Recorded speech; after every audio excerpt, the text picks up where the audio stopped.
Why would you walk away from $500,000 a year? Literally to this day, one of my best friends, he looked at me and just flat out told me, "You are an idiot." I'm telling you, you guys are a force. How much revenue generated? Right now, we've generated around $65,000 in just 3 weeks. There's a couple hundred people here right now. It's stacked for So sure. you didn't tell me that you're going to bring a tank.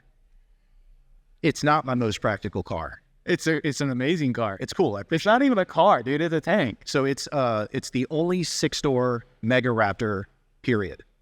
It's a Mega Raptor? Mega Raptor. So it's like a body kit, but then in order to make this truck, you have to cut another perfectly good truck in half No kidding. and then weld it together. And how long have you had that? How much did that set you back? I'm going to sell it eventually. So I don't buy anything poorly. So I got it very well. I purchased it really well. Dude, that thing looks great. And how big are those rims on the tires? So it's on 46-inch tires. Jeez. Believe it or not, it only has a 6-inch lift. That's only 6 It's inches? only 6 inches, but the 46-inch tires, yeah. Apollo, you got to put a clip in. You got to put a clip in of that monster truck that you just drove up in. It is But, dude, obnoxious. it's so good to finally see you and meet you in person. We've been working together for maybe a month, month and a half. Yeah, month and a half. Actually, I spoke with Abhishek and he had to correct me because I'm like, we've been doing this for like 4 weeks now. And he's like, "Shawn, it's only been 10 days. I'm like, whoa. I mean, dude, I can't believe it's only been that many days. But, like I told you when you were coming in here, we like things to be raw, spontaneous, uncut. I love it. So that's, if you notice when I was on the phone with you, and I don't know if we're going to put that in the clip here because I was sitting here, I'm like, all right, I'm just going to wait for him to walk in. He's going to put the headphones on. We're going to do it. There's a couple podcasts I've seen that have done that. I like how raw it feels and unscripted. But you notice I was keeping it real brief on the phone with you. I know. I was like, I don't want to, I want to go all out. It was awesome because I could tell you were excited and you wanted to tell me what we were going to talk about. And then you hit the brakes. And I'm like, oh man, now I really want to know. I'm excited, dude. Yeah, I love me this. too. I love this, man. Me too. And you're a content guy. So for those people who don't know Shawn, I want you to introduce yourself a little bit. Before you do, you're a veteran to this industry. Yep. We're in Orlando, Florida. I don't know if you're born and raised here. I want to know that. But man, you got a great business. You got a great team. You're absolutely crushing it with our marketing campaigns and everything that we've collaborated on. Yeah. And I'm sure we'll get into that too.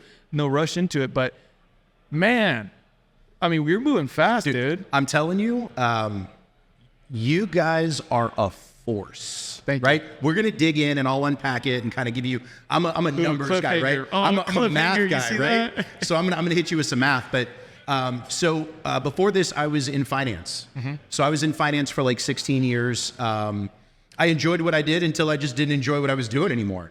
So when I wasn't enjoying it anymore, I realized I was going to transition out of it. So I started thinking about it. And, I'm a calculated person, right? Right. So it took me a long time to figure out what I wanted to do. And when I told the people where I was what I wanted to do, I literally, to this day, one of my best friends, he looked at me and just flat out told me, "You are an idiot." Like straight up. What was it? What did you tell him? So I had this guy that would come to my office and he would detail my car mobily.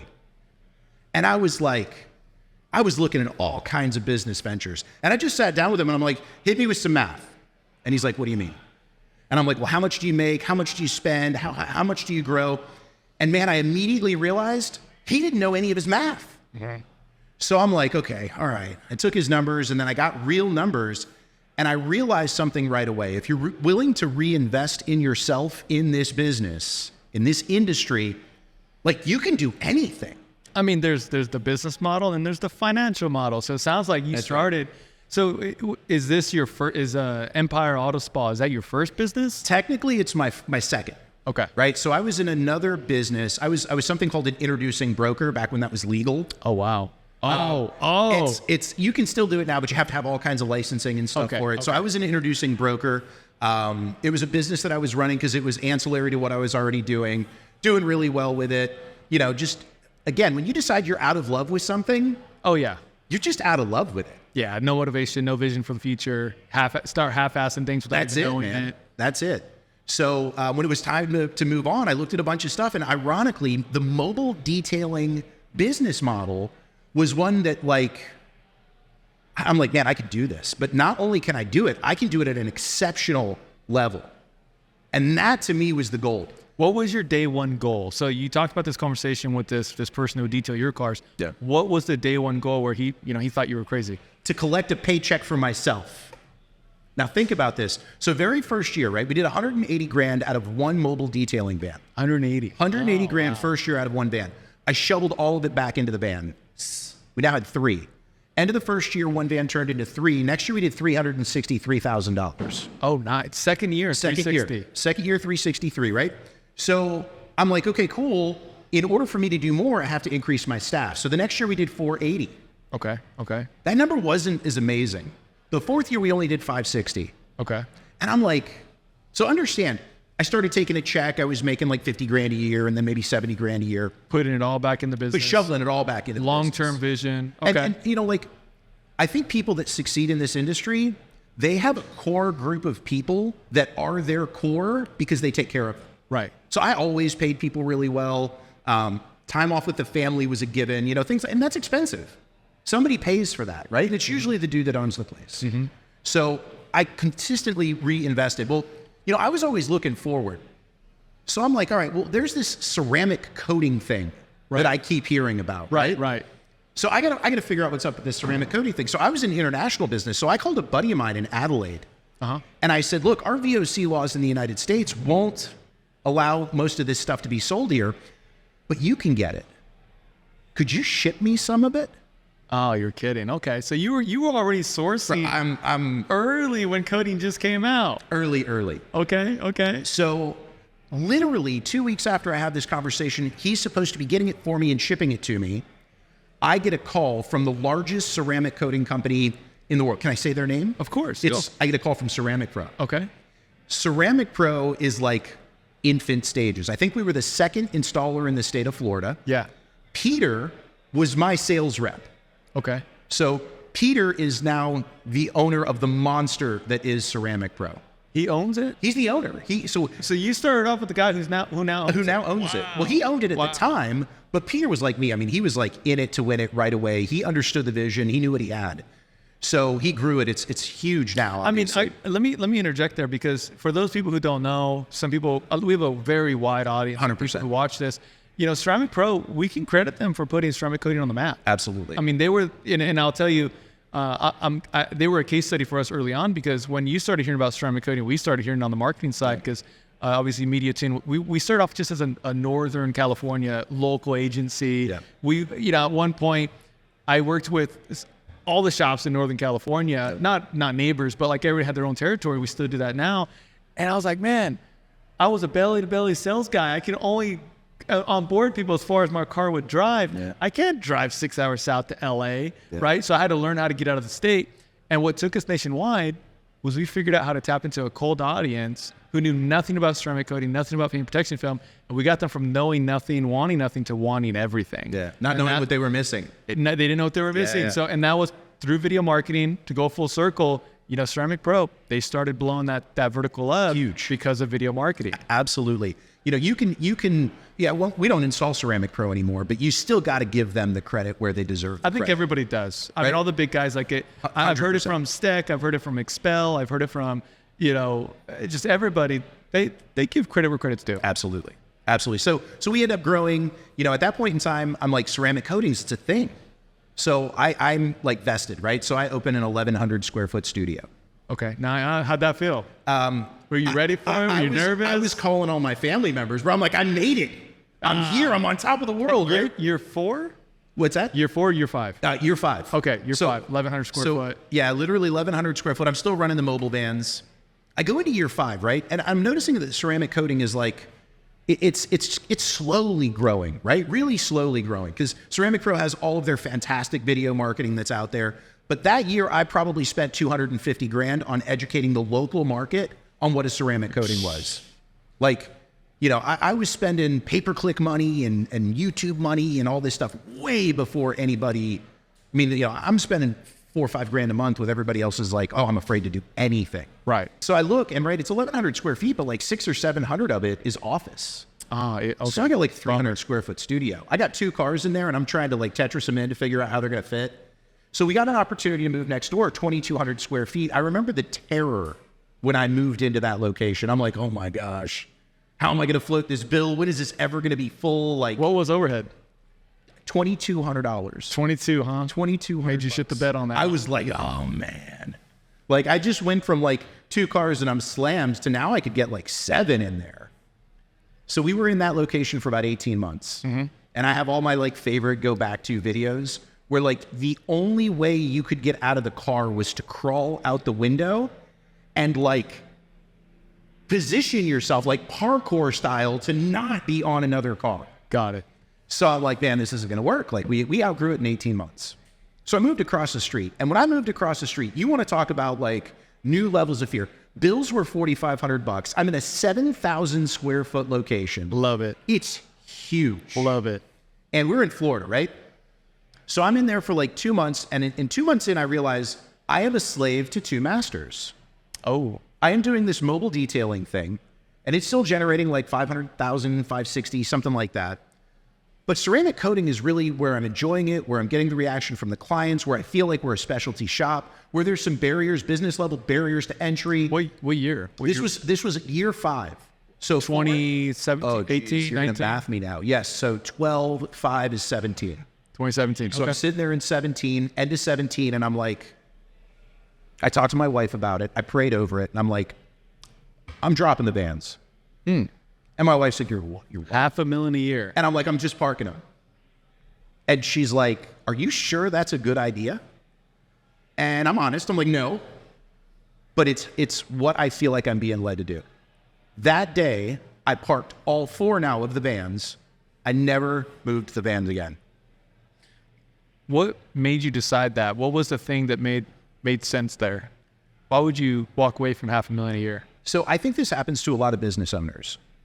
I think at some point in time, they get these moments of clarity where they realize that the plan that they're trying to execute is just inherently flawed. It's limited. It's limited, right? There's a variable that they just weren't prepared for, but they hold on. And I don't know what it is, man, but there's something inside of people, myself included at times, where you're like, I'm just going to hold on to this and I know I can just power through it. Oh, you get romantic. Yeah, you get romantic 100%. About what used to work. 100%. You know, in production, they have this phrase when you're in Hollywood, they're making big movies. They say, look, you're going to have to kill your darling on this one. And it sucks because if you think about that situation, they spend hundreds of millions of dollars on big budget Hollywood movies, right? And sometimes you'll film a scene for weeks and weeks and weeks. And then in post, when it comes time to finalize that big movie that's going to, you got to go up to somebody and say, hey, look, you know that scene that you wrote? We got to kill your darling. No. You can't get romantic about what used to work. Yeah. You can't get, and you know, we talked about this on our interviews quite a bit. Growth exposes your biggest weaknesses. You have to forget and step away from what used to work and who you used to be to step into the direction that you're going to. I love it. Every level is just, it's painful. I mean, it's fun, it's thrilling, it's exciting. It's one of the most rewarding things. Like I call us the modern day gladiators, you know, but. Explain that to me. I got to hear more. The modern day gladiator? Yeah, what do you mean by that? Well, if you think about, you know, what really, okay, we're in a capitalist economy. 100%. We're in the United States, right? And if you think about people who are the most influential, you think about people who are going to war every single day, 24/7. It's an entrepreneur. It's the small business owners. It's the guys that run the economy. And hear me out on this. A gladiator, and I'm a history guy. I love history. Bring it. I went to the Roman Coliseum one time. I think that was the best vacation I've ever went on. And man, if you think about those guys, their life was fighting. 100%. Their life was war. They slept it.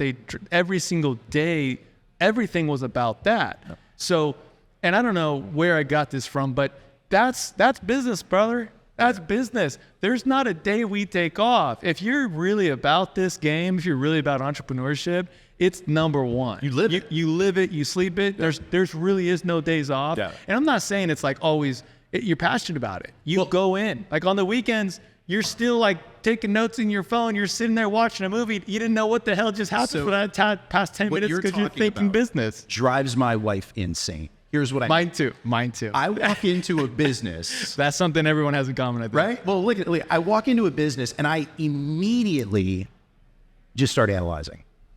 Like I'll walk into a restaurant and I'm like, Okay, so how many seats do we have in here? What's my guess at what the rent costs? Let's see how much the portions look like. I wonder what the food cost is. I'm running through all of it. And for her, she's like, aren't you tired? I'm like, no. It's a drug. Yeah, no. Like, it's an obsession. Like, I'm going to find the next thing because I'm not stopping here. This is where I am now, but there will be more, right? Yeah. So here, let's go back because this is really, really interesting to me because I like to figure out where's the steps of greatness. What did you do in the past that led you to where you're at now? Because you're a monster. Like you got a lot of momentum behind you going into 2024. Yeah. What, like you just talked about parking those 4 vans, like pick up where you left off. I really want to know what happened next. So I am in a big building, right? I more than doubled my rent. I go from 2,300, square feet to like over 7,000. And again, I started by saying we're in Florida, right? So Florida, summer, that math always equals hurricanes. So all of a sudden we get a hurricane. I can't remember the name of it. I don't even pay any attention to those things. But what I do remember is they're like, hey, this one's serious. It shut all of Florida down for 10 days. My landlord wasn't like, hey, hurricane, skip the rent. And I had just put the vans away. And I'm like, I'm not moving the vans, right? It's like if you break that covenant that you made with yourself, you're going to go back. And so I just left the vans. That month, I didn't pay my rent. So here's the thing that you'll either love or hate about me. I'm going to tell you the whole story, right? That month, I didn't pay my rent. My landlord comes to me and they're like, hey, first month you were 11 days late. Second month you haven't paid yet. You got to go. Oh, wow. And I'm like, I'm literally trying to talk her off the ledge. She eventually says, hey, listen, you can't be late again. If you're 1 day late, you're going to sign this contract that says, I don't even have to evict you. You must be out within 48 hours. Oh, wow. So I'm like, I'm just thankful that she gave me an opportunity. I turned around and rented space in my completely empty studio for hurricane storage. So if you had a vehicle, you didn't have to worry about your homeowner's policy covering your vehicle. I slammed my studio full of vehicles that paid me to store them, and that's how I was able to get my business back on track. You're kidding. How many vehicles do you remember? We had like 14, 15 vehicles in there, but I'm not talking normal vehicles. Like, I'm talking trucks like mine, right? So we had this whole tank. pocket. So you had tanks. Yeah. We had this whole pocket of like, you need a ladder to get up in the truck. They were nuts, right? So, ultimately what ended up happening. So you asked a really interesting question, and this is another one people don't ever expect to hear. I am college educated. However, where I got my skill set from, I'm not exaggerating when I tell you legitimately, I've had well over 100 jobs. Legitimately. So understand, if you've ever been to college, you know what that college is like, right? Right. Semester changes all the time. I would go to an interview. They would make crazy promises like some, owners will do. Of course. I would work through lunch and then realize that it wasn't the real thing. So I'd take off at lunch. I'd get another job tomorrow. Literally, my ability to go in and to have all of these jobs really gave me a taste for what I did and didn't like, and then really gave me an opportunity to see what would and would not pan out and would not work. So have you always been a business guy, always been a car guy? I've always been a car guy. I never imagined. I got a degree in sociology, psychology, and marketing. I got a degree in having fun. You have a degree in marketing? Okay, cool. I think you might have told me that now that I think about it. That's pretty cool. So for me, like, I really enjoyed college. So I'm like, well, how do I stay longer? They're like, well, you give me more money, I give you another degree, you can hang out a little bit longer. Right. So I did that for a while. It was a great experience, but ultimately what it translated into is, I get into this gigantic building and my back's up against the wall. And as opposed to just kind of giving up or saying, hey, it wasn't meant to be or whatever, I start thinking outside of the box, like, okay, I'll store vehicles, right? I'll stick a bunch of vehicles in. That is genius. That's genius. I was born and raised in Northern California in San Jose, so I'm not up to speed on the hurricane weather and that situation. But man, how fast you pivoted with your back beat against the wall, not very many people would be able to make that. So I'll fast forward a bit, right? So check this out. So I'm in this location and we actually outgrow this location. And one day it dawns on me, I'm like, you know what? Like, this is a great location. The location that we're in right now, fantastic location, right? It dawns on me, the location that I have at that time, if you're not looking for me, you're not going to see me. Right. And I'm like, I wonder what I'm missing out on. So I start looking, and we find a beautiful facility. Hopefully I could get you over there and show you it. Beautiful facility. Yeah, I think we don't have any commitments after this, right, Apollo? We can head over to his shop. We'll talk about it. Yeah, we'll figure it out. He's like, I don't know. I think so. No, he wants to go, but we have filming. We got a lot of filming. I bet. We've been in this podcast for probably over 3 hours already today.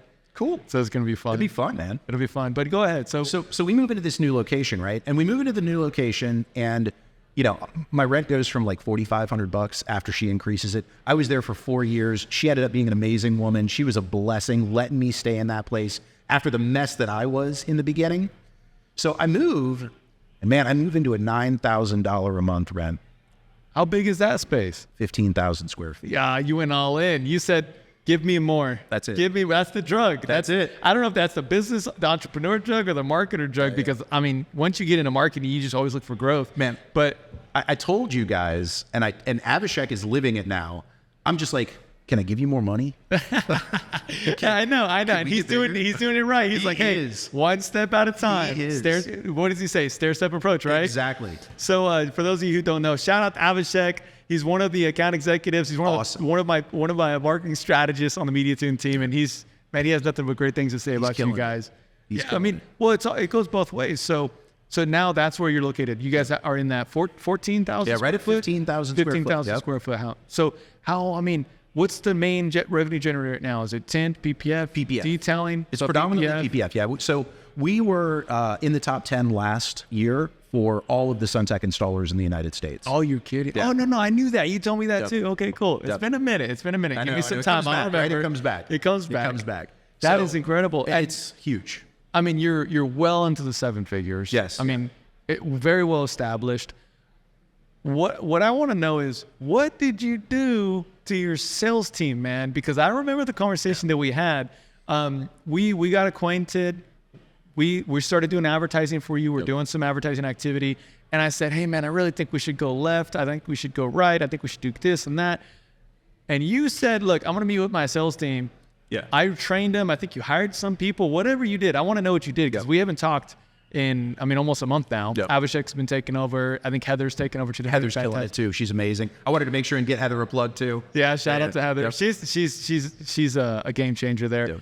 But man, you go ahead. Tell, how much did you close in business? If you're okay with sharing numbers in the first week, 2 weeks. I mean, we're not even a month in, and you are already months ahead. In order to understand where we are, you have to understand where we've been, right? Right.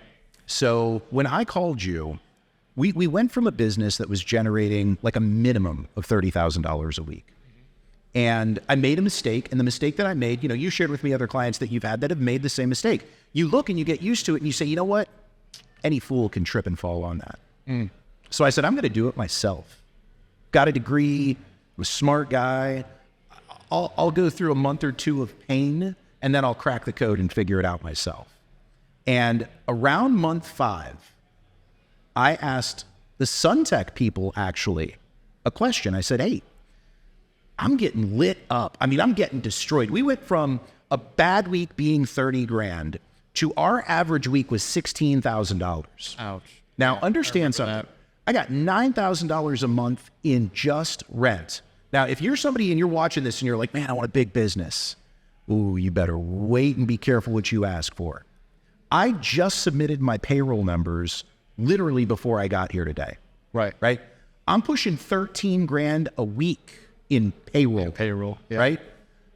My electric bill is more than the rent at my second location. I love that. Right? I love this. So I mean, $16,000 a week was painful. Like painful. It was devastating. Right?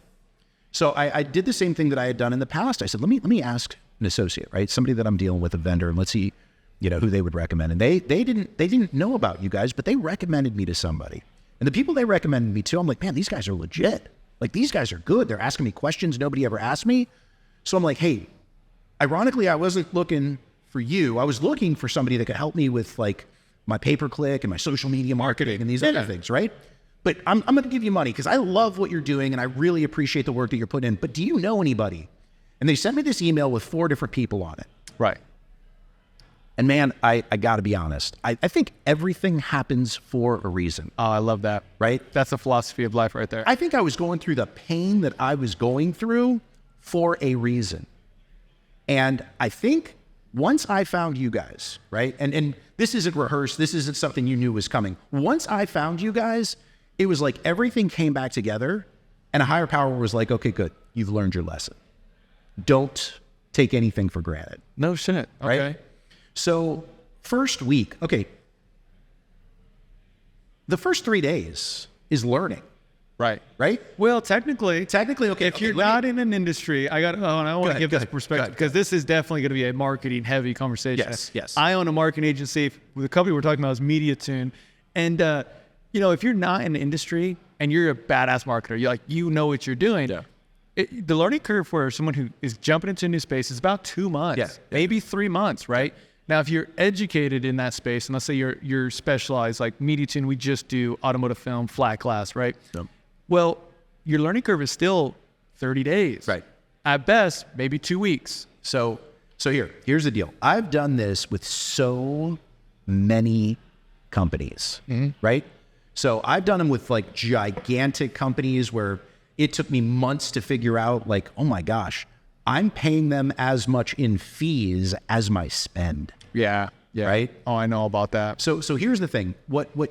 And I'm going to see if I can explain it. You did a great job of doing it. But for anybody that's in my position, right, that owns a shop, let me explain to you what Ray just said, right? What he just said is he wants to set a proper expectation, right? Proper expectation for a lot of other businesses is that it could take months, right? One of the things that you guys specialize in that to me, I was terrified of, like genuinely afraid of. You use Google's algorithms to your advantage. Oh, that's right. I remember that. I'm terrified of it. Because you were doing manual PPC. I looked at your campaigns, man, and it was... Straight caveman. It was ugly. It was bad. Straight caveman. Google, for those of you who don't know, and I think that the community can really benefit from what we're talking about here. Yes. So I really want to provide some context. Google changed away from manual bidding. And Google's the largest website on the planet. It's a bid war. The minute you can pay Google to get on the first page of Google, as long as you know how to target the right keywords. Keywords are things that people are searching in the search engine, right? Well, you can pay Google to get on the first page, and that's really profitable if you're a service-based business. People go to Google to find local businesses, right? Well, as soon as you start paying them $1, it's a bid war. You're not the only one. Like we're talking about Google, and there's probably a million other people who are talking about Google right now at this very second. So they would, back in the day, they would add keywords every day. They would add negative keywords every single day. They're like making things changing on the fly. Well, 2018, they got rid of that, or they started to get rid of it, and they really wanted it to be more algorithm generated. And it's a big change, especially if you've been an advertiser for a long time. So I'll share with you. 2018 was where the light switch started to go off for us, and I couldn't figure out why. I assumed the company that I was with at that time just ran out of tricks. Right? I assumed we had gotten big enough to a point that they just couldn't do anything anymore. And then all of a sudden, 2019, the faucet kind of turned off a little bit more. And then 2020, and ironically... And then it was stopped. And then it stopped, right? For the last couple of years, I've been struggling to find a company that's consistent, right? I've been with companies and they get me 250 leads that first month, and 120 of them are disconnected numbers, and the rest of them are just they're not clients. They're not people that we have a realistic opportunity with. Right? So ultimately what ends up happening is my learning curve with you guys was extremely short, right? Extremely short. My ads went from a learning phase to being live, and I can remember they went live on a Saturday. They went live on a Sunday. Sunday, I got 2 leads. I go into the office on Monday and I'm fired up. I'm like, we're going to start out on fire. I'm closing both of these leads. Oh, shit. No kidding. Both of these leads. Kidding. That was my mentality. And that was day 3, you said? That was the day third? That was the 4th day. The 3rd day I got my first 2 leads on a Sunday. Monday, I called them. Right. So the campaign went live on Friday. Friday and Saturday learning. Sunday, we got our first couple of leads. Monday, I'm on the phone with them. I remember after the first conversation, I'm like, I don't know, man, that feels like a good one. I stopped what I was doing, asked Abhishek. I stopped what I was doing and I called him. Yeah. And I said, listen, I said, I've grown up in a sales capacity my whole life. You can't spend money that you don't have in your bank account. Exactly. But I got a good feeling about the first lead you got me. The next day I closed him. What'd you close him for? It was a full car PPF. Get out of here. Full The car first PPF. lead. Full That's car. minimum $5,000? $6,000. Very competitive market. Everybody thinks, oh, Florida's expensive. Man, it is very competitive. Oh yeah, you're in the number one. Florida is the number one film market. I mean, it's like its own little country. There's so many. There's a tinter on every corner. Yeah. So full car. Second guy, I don't know. I'd love to tell you I closed him too. I don't remember what happened. Okay, so you got 2 leads. You're at a 50% close rate. 50% close ratio. So as of now, we are still hovering around a 26% close ratio. Hell yeah. 26%. Now, things were different, right? You explained it to me, and I realized, again, in order for me to do what I needed to do, I was going to have to pivot. Oh yeah, have to. Anytime you implement change, anytime Yes. there's a new marketing strategy, you have to change the sales strategy. You have to change internally. Yep. Like it's something that I'm super proud of my team, and it's. I wish I could say it's just all Ray. Yeah. But man, I got a killer team. You know who trained Avishek, by the way? So Alex. Have you met Alex? I haven't met Alex yet. You gotta know what's meet funny? Alex. I got the roles twisted when I'm talking to Abhishek. So I'm like, man, I thought Abhishek was the boss, right? I'm like, man, I'm so happy to have you on the team. I mean, I'm sure this Alex guy is great, but you're the man. And he's like, oh no, Alex actually trained me. I'm like, He trained Heather and Avishek. I mean, look, if they're the byproduct of the mastermind, right? And then the mastermind's mastermind. I mean, great team. I literally went to my team. So you have to understand, at my scope, when I move the ship, I control the rudder, but it's kind of like an old Viking ship where they're the ones rowing the boat. Right. So you just don't make a decision and then tell everybody else to live with it, because they got to get you to where you want to go. Oh yeah, that's not servant leadership. No. So I turn around and I tell them, I say, guys, listen, I'm making another change. And please understand, they've heard me say this multiple times now, because we're talking years. Right. And I'm like, I'm making another change, but I want to justify to you why I'm making this change. And Ray, it was your team. That's awesome. That's what I told him. I said, listen, awesome. I talked to a guy, he's really smart, right? But then I talked to another person, and that other person was really smart. And then he got me on another call, and I got another person in there, and they're really smart. And guys, they're asking me questions that nobody else asks me.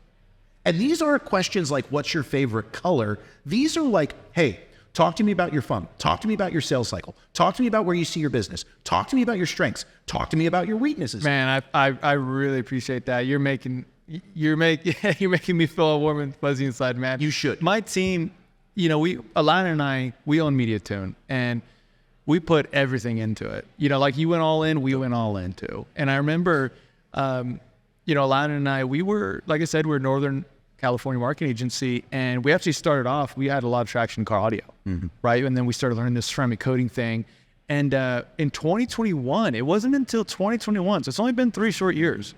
2021 is where Alana and I had the conversation, and we said, hey, we need to pivot. We need to focus on the film game. Yeah. At that time, it was ceramic coating and PPF, but now I have some big concerns in the coating market. Agreed. I was like, we need to pivot hard in paint protection. And that's where we're at to this day. And I will tell you, the one thing I was going to say that I'm super proud of my team is they don't just want to know how to advertise. And this is what Alana and I preach all the time. We want to know the business. Yeah. There's a difference between just knowing how to run an ad and target keywords or create a cool video and advertise it on Facebook. There's a massive difference between that and then actually knowing the business. So the feedback you've given me, we're doing something right. Good.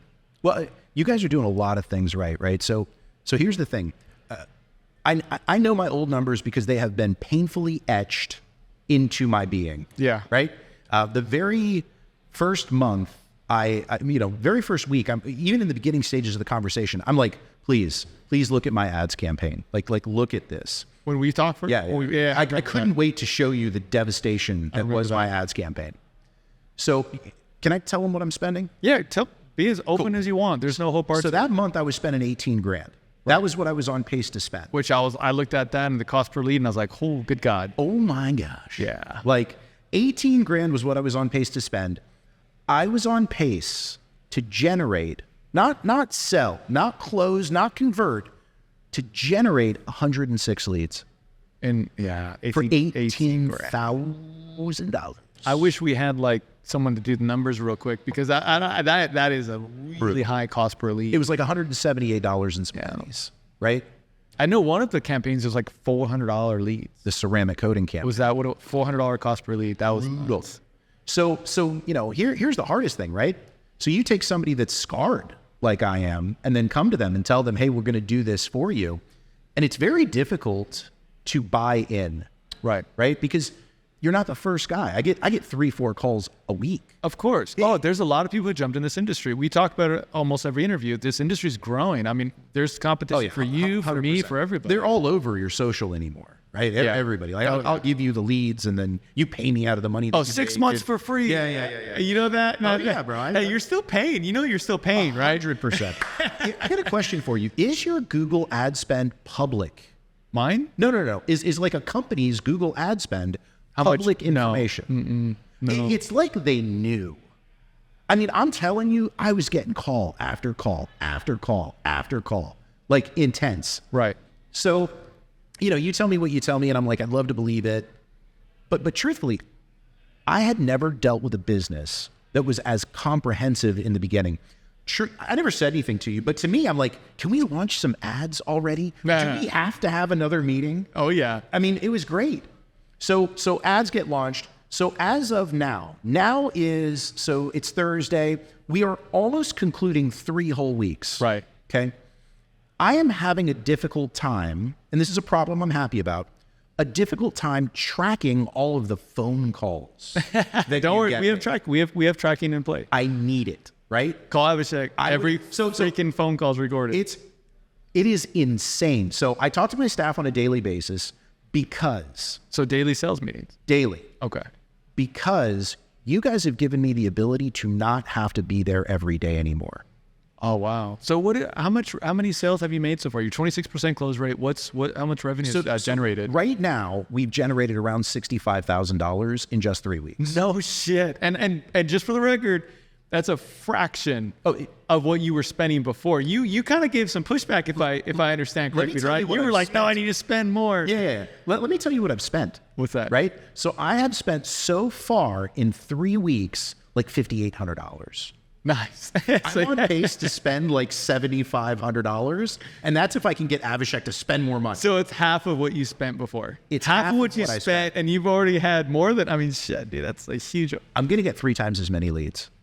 That's incredible. 3 times as many. They're crushing I'm on pace to do over 300 leads in the first month. Okay, so I mean, we're talking about the leads that are generated. We're talking about. I mean, I'm super excited for it. But here's the thing: it's a team, right? I'm only as good as you are, right? My goal is to always have marketing marry the sales process. I know you had more than one meeting with your team to prepare for the changes and the pivots that I recommended. What the heck did you tell your sales team, man? Are you closing all leads yourself right now? No. I don't. Wow. I mean, they're gonna get mad, but I haven't been in all week. No shit. It's Thursday. So here's what ends up happening. The constant lead flow has given me the ability to not say something to a staff member and then it just be like they forget about it. Right. And then I have to remind them again 2 days later. Because we're constantly getting at bats, right? If you were going to practice something, like I have a son, my son plays football. If I'm going to practice something with him, I don't have him throw the football one time and then say, okay, you're done, and then come back tomorrow, right? You guys get me so many attempts that literally I can go in and I can say to my sales staff, listen, here's what we're going to do that's going to be different. Perfect example. We don't install a lot of tint. And you said something to me that was unbelievably powerful. You said, if you think about the largest businesses in this industry, their cornerstone is tint. And I'm like, man, that's barely like the smallest piece. We've seen it all over the country, every major market, small market. I mean, MediaTune is in every major city in the United States now. Yep. What I mean by that is like our partners are, I call my clients partners because I want to be an in-house agency. I want us to feel as close as possible to being in-house because that's where you get the most results, right? Like we're meeting, you're probably talking to Abhishek weekly all the time. I call that guy when something good, I'm like, Abhishek, like I just need you to know we're killing it, dude. That's cool. Like I literally That's call good. it just to tell him, like, I love that. He's gonna love it. I'm so excited for them to watch this. it's awesome. They're gonna love this. They deserve it. They deserve it. If you guys don't know, you guys are incredible. You guys are crushing it. Keep going. Agreed. And there's some stuff that the whole team came together to work on recently. They're gonna crush it. So the commitment that I'm going to make to you is I'm going to try and push a little bit you guys out of your comfort zone. Let's do it. Right? Bring it on. I don't mind throwing a little bit of money. You gotta remember, I'm a marketer, man. I dig want it. growth. I I'm love a it. business strategist. I love want to figure out how I can become better. And you know, that was our goal early on. Alana and I said, look, we're gonna go after the biggest and the baddest and the greatest guys because that's the most challenging, most demanding type of That's right. advertising to do. The bigger the company, the more complex, the more planning, the more preparation, the more knowledge and know-how you have to have. So, you know, please, I would love to. I want to see to hear this. Let's I'm happy bring to it hear on. this. You guys have given me the ability, and I just want to, you know, I know we got to wrap this up, and I just want to make sure and vocalize this, right? So, again, everything happens for a reason. You guys' presence in my business after just 1 month 3 weeks, has given us the ability to have faith again in the process that Google is forcing any relevant business into. That's cool. Into the segment of the industry that you guys chose to occupy, which is that dime a dozen now marketing segment where everybody's got the formula, they've all got the sauce, Right. You guys have given us a level of confidence in that was lost. I mean, did not exist anymore, period. Thank you, man. I cannot thank you and your team enough. I genuinely appreciate it. I was weeks away from not being a business anymore. Really? Weeks. You can't have $26,000 a week worth of overhead, making $16,000 a week for very long. I had no idea. You tell me that. You asked me a question. You said, at what point, and you asked the wrong question. You said, at what point are you going to have to start laying people off? And my answer is, we're not there yet. That's exactly what you said. Here's the deal, dude. I tell all of my staff members, if you come and you work with me, you don't work for me. You work with me. But here's the catch. If I'm eating ramen, you're eating ramen right next to me. But when I'm eating steak, you're eating steak too. Servant leadership. They weren't going anywhere. I'd go before they would. So thank you. No, man. I mean, I wish I could take all the credit, man, but you know, it's a combination of a lot of things, and I really appreciate that. That means the world to me. I had no idea that was the situation, that was a predicament, and you know, we got through that together. Yeah. I can't wait to see the challenge. I can't wait to see what we have around the corner.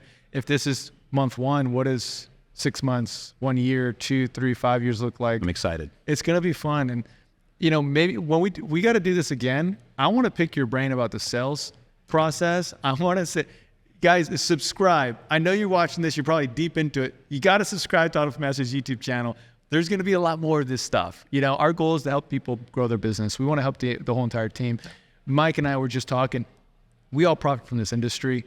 So it's great that we're able to give back and help other people profit from the industry too. So man, you've been more than generous with how transparent and open you've been on this. And I appreciate that, because you're going to help a lot of people right now inside of our industry. And that's paying it forward. That's it, man. I mean, that's the reality of it. If I can help anybody else, you know, kind of see through the fog and the mist, you know, there are still good companies out there. Man, I did not expect this. This is great. I appreciate you, brother. Let's go have some fun. Thank you. I look forward to it. Thank you.